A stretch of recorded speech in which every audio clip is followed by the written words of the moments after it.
ধরেন এটা একটা এতদিন পূর্ব থেকে আসলো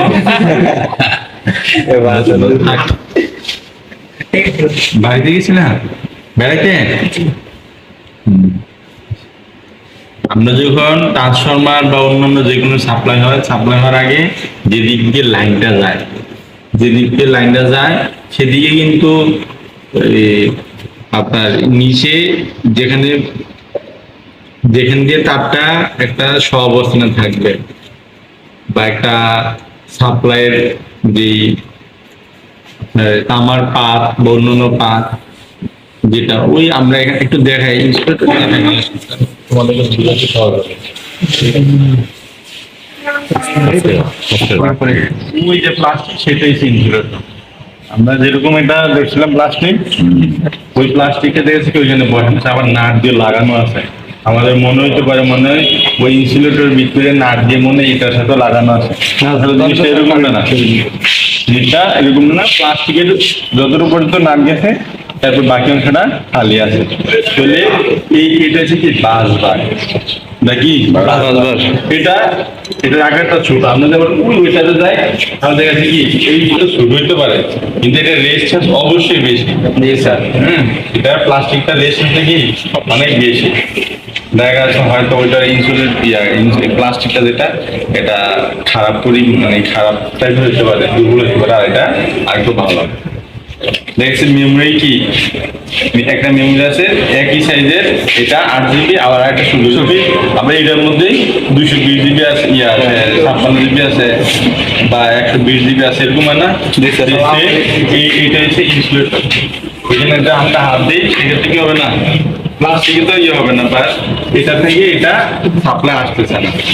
ওই ইনসুলেটরে একটা রেজিস্ট্যান্স আছে, ওইটা পরিমাপ করতে গেলে ইনসুলেশন টেস্টটা লাগে।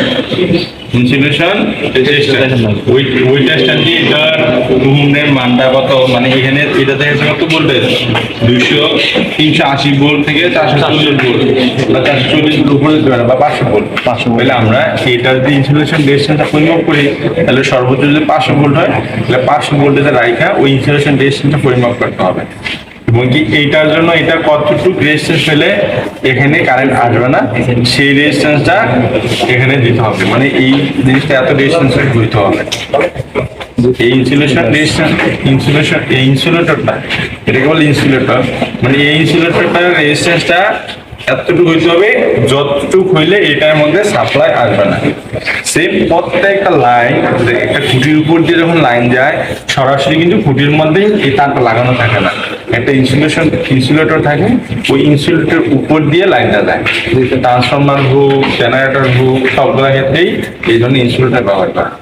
এই ইনসুলেটর রেজিস্ট্যান্স আগে পরিমাপ করে নিতে হয়, তো সেটা কিভাবে পরিমাপ করে সেটা আমরা এখানে দেখি। এই ক্ষেত্রে স্যার এটা একটা প্লাস্টিক একটা বলের মধ্যে প্লাস্টিক নেগেটিভ কি ওই যে একটা এখানে নাট আছে, আবার অপোজিট প্রান্তে একটা নাট আছে নিচ দিয়ে, নাট আছে না? এটা কি এই যে খালি ভাবে লেগে গেছে, খালি ভাবে লেগে গেছে, তাহলে দুই প্রান্তে কি দেখছে এই একটা নাট আবার ভিতর দিয়ে আরেকটা নাট আছে, ওই দুই প্রান্তে লাগাইলে হবে, লাগাইলেই সে রেস্ট নেবে। দুইটা কিন্তু শর্ট না, প্লাস্টিক দণ্ডটা কখনোই কি শর্ট না, কিন্তু একটা এটার সাথে কখনোই সংযোগ না, মাঝখানে একটা বিচ্ছিন্ন পয়েন্ট আছে যেখান থেকে এটা বিচ্ছিন্ন। তাহলে আপনি এত ভোল্টেজের জন্য একটা ব্যবহার করবেন, সেটাকে এত ওহমের রেজিস্ট্যান্স দিতে হবে, এটা গায়ে লেখাই থাকে। যদি কম হয় তাহলে এটা ব্যবহার করতে পারবেন। যখন হাই ভোল্টেজ হবে তখন কোনো ভুলই এই দুইটা পয়েন্টে হাত দেওয়া যাবে না বা কাছাকাছি দেওয়া যাবে না, বললে ফায়ার করবে আপনার হাতে শর্ট সার্কিট হবে, আপনি এইরকম একটু দুর্ঘটনা মারাও যেতে পারে। এখানে কিন্তু হাই ভোল্টেজে রেজিস্ট্যান্স পরিমাপ করে। আমরা সাধারণত যেগুলা বাসা বাড়িতে ব্যবহার করি এটা 250 ভোল্ট, মানে 220 ভোল্ট 3 ভোল্ট থাকে, আমরা 250 ভোল্টের রাইখা যখন আমরা টেস্ট করব, মানে যে রেজিস্ট্যান্স টেস্ট করবো তখন আমরা এটাকে টেস্ট করে ঘুরাই দেবো। এইটা মানে 1 মিনিট মানে 59 থেকে গণতে 1 পর্যন্ত আসবে, তখন টেস্ট গণনা শুরু করবে, কারণ একটা কাউন্ট নাম্বার থাকবে। 1 মিনিট দেখবেন চলতে থাকবে 1 মিনিট পরে যে মানটা আসবে সেটাই এই ইনসুলেটর রেজিস্ট্যান্সের মান। ইনসুলেটর রেজিস্ট্যান্সের মান তখনই আসবে। এখন দেখা যাচ্ছে এই জিনিসটা 250 ভোল্ট থেকে আর বেশি, এটা 440 লাইনে ব্যবহার করে, তাহলে আপনি এটা কি করবেন, এটা 500তে দিয়ে তারপর আপনি চেক করবেন, 500তে দিয়ে তারপর চেক করবেন, দেখবেন এটা তো আপনার স্টপ থাকবে, দেন আপনি এটাকে চাপ দিয়ে প্রেস দিয়ে ঘুরে দেবেন, এটা মানে 1 মিনিট কাউন্ট করবে, 1 মিনিট 59 থেকে 1 পর্যন্ত কাউন্ট করবে। এই জায়গায় কিন্তু ভুলে হাত দেওয়া যাবে না। স্যার 59 সেকেন্ড থেকে তাহলে কাউন্ট শুরু হবে। একটা কাউন্ট করবে আপনার 1 পর্যন্ত আসবে। এই জায়গাগুলো ইয়ে করা যাবে না। আগে কিন্তু দুটোটা পয়েন্ট লাগাই নিতে হবে, লাগাই নেওয়ার পরে আপনি এখানে দিবেন, আবার আপনি না লাগাইয়া এখানে দিয়ে সেটা সেট করে ওইখানে দিবেন, এই কাজটা করতে পারবেন না।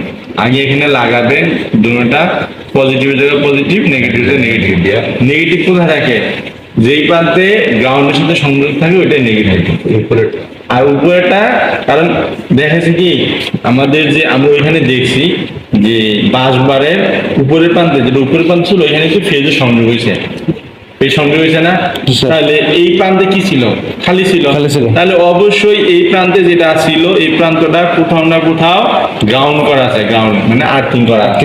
আছে স্যার। তাহলে আমরা এখানে কি দিছি, আর্থের মধ্যে দিছি, জি স্যার। এই প্রান্তটা কি আর্থের মধ্যে না, যে লেখা আছে, জি স্যার, আর্ট, হ্যাঁ এই যে আর্থ লেখা আর্ট লেখা আছে। তাহলে আর্থের মধ্যে আমরা নিউট্রালটা দেব, অবশ্যই আর্থ করা আছে, প্রত্যেকটা মেটালে কি করা থাকে, আর্থিং আর্থিং করে থাকে।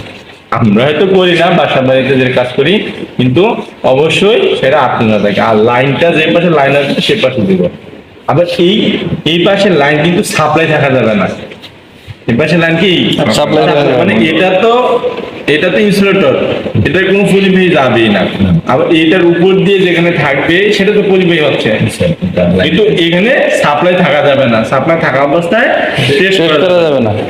এই কাজটা কিন্তু নিশ্চিত করতে হবে, মানে বিপজ্জনক তাহলে স্যার। কেন এখানে তো হাই ভোল্টেজ থাকবে।